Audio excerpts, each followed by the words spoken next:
specifically Greek 221 and 352 students. This is a quick tutorial video on how to use the TLG to complete your lexical research project. Now this assignment sheet was handed out in class a couple weeks back. It's now up on Sakai, so if you go into the resources panel, you'll find it there. There's a number of things I'm asking you to do with this assignment. Look up the word's meaning and dictionary entry in the LSJ, but then also its etymology through Beek's etymological dictionary. More on that in class. Also, I want you to look deeply into the not just the commentary at the back of Dover, but also other modern English commentaries, those by W.B. Stanford and Alan Summerstein, to make sure that you're covering all your bases. But the real heart of this exercise is part 2, the TLG, short for Thesaurus Linguae Graecae.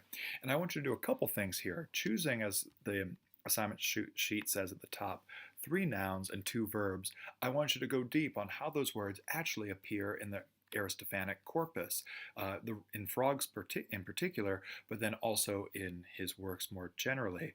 This allows us to make arguments about the value of the word, whether it's heard as something that's common or maybe exotic, something that's going to grab attention, or maybe be part of a larger program, seeing how it fits both within its immediate context, but the broader context of the play, then even the broader context of all the plays of Aristophanes, and then at the very kind of macro scale within Greek literature in general, both of the 5th century and then also from Homer to the Byzantine era. 50 years ago, all those questions would send you to different sorts of books, topics, faculty across the world.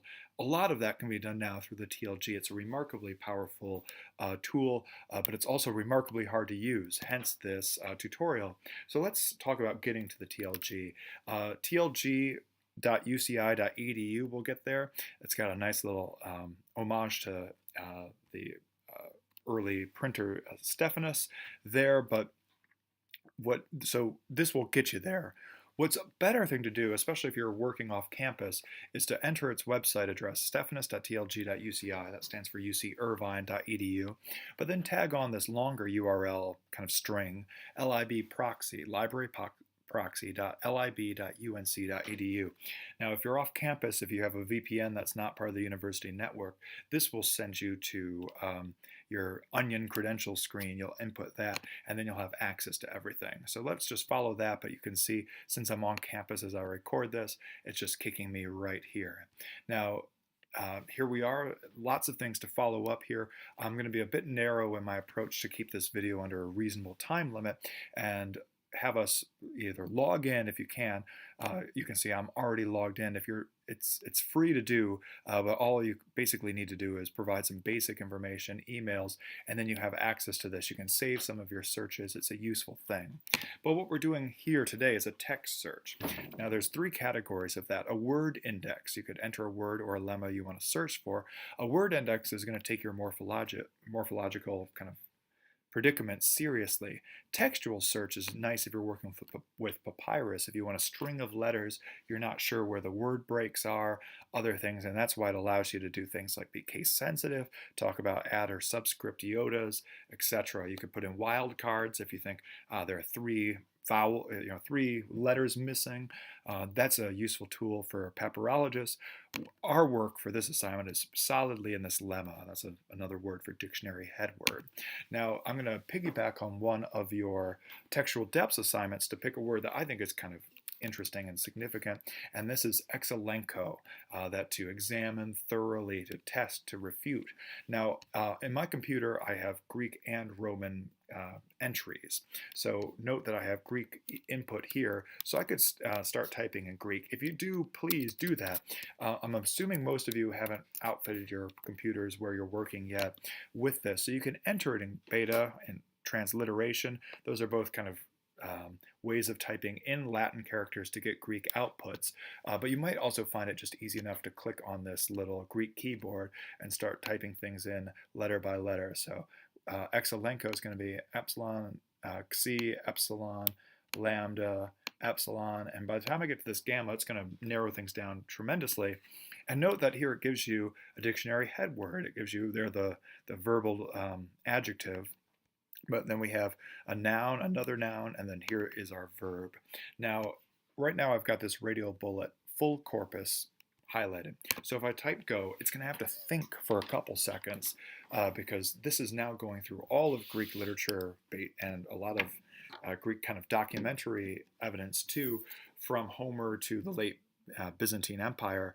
That's why we have 2,545 words that are appearing. This word appears that many times in all of Greek, and then under all of these forms. And when you consider it's a verb with all the participles, dialects, moods, you can understand why there would be that much morphology. We're going to do a much more modest search to begin, at least, and this is mostly where we'll stay, and search for the corpus, not the full corpus, but on an author. So here's where we start typing Aristophanes. Now, another hurdle of the TLG in terms of its user interface is here it's giving us abbreviations, but all these are Latin abbreviations. These are mostly obvious. Here's the comedian, the grammarian, and the historian. The comedian is clearly the one who we want, but there are three people by the name of Aristophanes, and it gets a little tricky. Well, now we're seeing here Exelenco in all of its guises that it appears, all of its morphological forms in the works of Aristophanes. And note that they're pretty exhaustive here. They've got fragments that, that's kind of a mess how people organize this, so a lot of reduplication happens here. It's not just separate books of fragments, but these overlap. But then, of course, we have then the named plays here. Now, sometimes to narrow your search, you'd want to X through a lot of those boxes to focus in. But what we're looking at here is very modest. It's very doable. So here we have nubes, ranai, and then the ranai continue on down. Again, there's a hurdle to entry here. You need to know the Latin titles of these works. So nubes is clouds, and ranai is, of course, our batrachoi, our frogs. Now, we could just ignore this one. We could also cut it out. That's the Lexical. And do a research just to look now at the instances coming up in frogs. Now, if I go back to what I'm asking you for here, part 2.1 is to provide a fluid translation of the relevant context, choosing the best English translation of the word in these circumstances. Now, of course, this is going to be a bit subjective, but let's see what the TLG can do to help.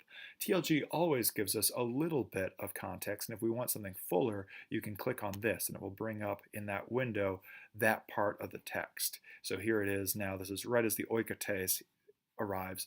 It seems like they're using Dover's text here, and you could get into it, but we can just go back now. Oh, I guess I should have stayed there, lingered a little bit longer. Some of these have translations. Often they'll send you to Perseus. So if you wanted to look something up, I forget who is the translator for this version, but of course you're welcome to check Dover, Summerstein or Henderson. Those are both reliable translations. This one's pretty good as well. For this class, I expect you to know all the Greek, but in choosing between different words, you might actually want to see some examples. So let's get back to our search page. You might have to wait a little while as these things repopulate, but we'll be back here now, and it recalls all the form information that we had provided. I'm looking for you to translate something that's about this size, nothing more than those 5 immediate lines, 2 before, 2 after. Now, what is this word? What are our translation options? Well, you'll notice that whenever my mouse cursor lingers over a word, a underline, a hyperlink appears. So if I were to click on any of this, below my search selection tab, we have this morphology and lexica tab, which allows us both to have the analyses of the form, but then also to look in any of these major dictionaries to get full information. Now, there are some formatting issues. It'd be nice to have some Roman and Arabic numerals at the top, but this is the full text of the TLG, and you can already see that here's Ron 960, frogs 960. There's a couple other cases of frogs. Up here is another Aristophanes, the clouds, but then we also have frogs down here. There's a lot that you can look at here. Again, I'm assuming you can do this other ways, but it's nice to have some extra help here. Now, sometimes the TLG is going to be very specific. Here they're assigning 960 to this first meaning, convict, refute, and then 1366 to this, put to the proof, bring to the test. That's probably true. LSJ knows what they're doing, but they're not always correct, and sometimes you might want to say, just give it a second thought. For the most part, though, because they're working with this canonical text, with a fairly stable text, their interpretation should guide your own. Okay, so that's part 2. Part 3, I want you to list or number, as it will turn out, the occurrences of the word across Aristophanes. So if the word occurs 6 or fewer times, as we saw, ours only occurs 5, list and briefly discuss any patterns you detect. Now, sometimes there will be real clear patterns, only used of women, or only women characters mention this word, or something like, well, it's only in the accusative case. That's interesting. But here we'll see everything's in different cases. One's a participle, different tenses, different voices. There's no real clear giveaway here of a pattern. So sometimes I can't detect any real pattern here. You don't need to make up an answer if nothing's jumping out. But sometimes you'll say, wow, I had no idea that this word only really occurs in the genitive case, or occurs predominantly in the dative. Maybe that's because it's frequently an instrument, something like that. There would be potential takeaways here. But if the word occurs 7 or more times, provide the number of total occurrences. That's to give a sense of how popular it is. And then use the statistics feature of the TLG to know whether Aristophanes is using this as a higher rate than his other ancient sources, etc. So elenchus is, or ex-elencho isn't going to be the perfect word for this, but let's turn over to statistics and we'll see what we might find. So we start off here with a word map, some heat charts of everything, all Greek words across the full corpus of Greek. So not surprising that a verb like lego or gignomai or pas is high up there. But we can also do statistics by author. So we can again type in Aristophanes, and you'll remember he's the comic 0091 or 0019. And look, we can even select a specific work. So if we want to say what words pop up in frogs, here we see what's common. Zeus, in the oath form, and others, by far the most common word. But there's a lot of other ones here. If you're looking for words to populate this, you've been choosing ones that have very few occurrences, and you want to find something that's a little bit more popular, this would be a great place to begin. Now, so that's by author, but we can also do by lemma. So here we could do something like, okay, let's type in again, I'll do the Greek ex-elencho. Here it is. And we'll see how this word is coming up. Now we've neglected the author. We're looking across time. Now note that we've got a sliding bar here. We can move this to say, let's see who's using it around Aristophanes, the 6th to the 4th century. Who's most frequent. So we can say, wow, one person really stands out. We'll want to see what else. So now all of these things are charts. Those sometimes can be useful, but these numbers are pretty obscure. But going into these tabs over here are going to give us a little bit more information. Now note that Demosthenes, an orator, uses it a lot. Given the forensic semantics of the word, that's not very surprising. Also interesting that Plato is using it. Now some of these things are going to be a little bit poorly noted. These scholia, who knows exactly when they're written? Sometimes they're written over centuries. They're being tagged as 5th or 4th century here because they're about these authors. But note that the scholia on Aristophanes rises to the top. And that of all these authors, they're mostly prose, but Euripides does use this word 7 times. So as we saw, Aristophanes uses it 5, so he's not quite in the top 20, but we might say, well, this is the stuff of scholia, this is the stuff of orators. He's really being oratorical in using this term. Also, interestingly, being a little bit Euripidean. So these are the things you can start to find there. The TLG, especially on things like statistics, isn't going to give you a completely unassailable argument. A lot of times you can poke holes in this. This is really kind of high level, broad analysis, but it is useful. And some of these things kind of allow you to see how words work in language in very different ways than what we're used to from a dictionary or a commentary. So this is all stuff that anyone can do, and you can kind of putz around on it, see what comes out.